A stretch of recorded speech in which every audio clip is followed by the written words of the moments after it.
Au Tchad, la promulgation de la nouvelle constitution de la 4e République par le chef de l'État a suscité ce samedi 5 mai 2018 une vague de contestation des partis politiques de l'opposition et des organisations de la société civile.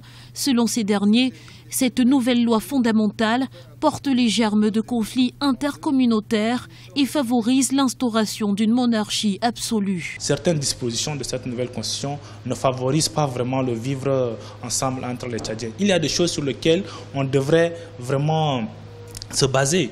Par exemple, la question de la DIA et consorts. Ce sont des choses qu'on devrait régler de manière claire. Mais là aussi, le législateur est resté un peu flou dans ces dispositions. Et donc, nous craignons que cette nouvelle constitution puisse encore creuser davantage le fossé, sinon effriter le tissu social qui est déjà très en lambeaux entre les Tchadiennes et les Tchadiens. Pour la majorité présidentielle, la nouvelle constitution est la matérialisation de la volonté du peuple d'innover vers un système de gouvernance plus dynamique et plus productif.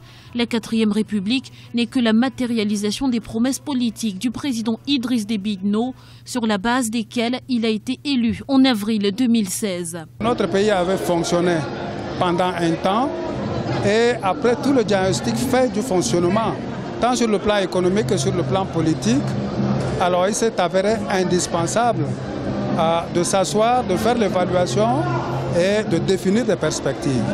Eh bien, cette nouvelle ère dans laquelle nous sommes en train d'aller marque justement la définition de cette nouvelle perspective qui verra en tout cas sa mise en œuvre. Avec la promulgation de la nouvelle constitution, le Tchad passera d'un régime semi-présidentiel à un régime présidentiel intégral. Avec la suppression de la primature, le président de la République aura l'exclusivité du pouvoir exécutif et le pouvoir de dissoudre l'Assemblée nationale.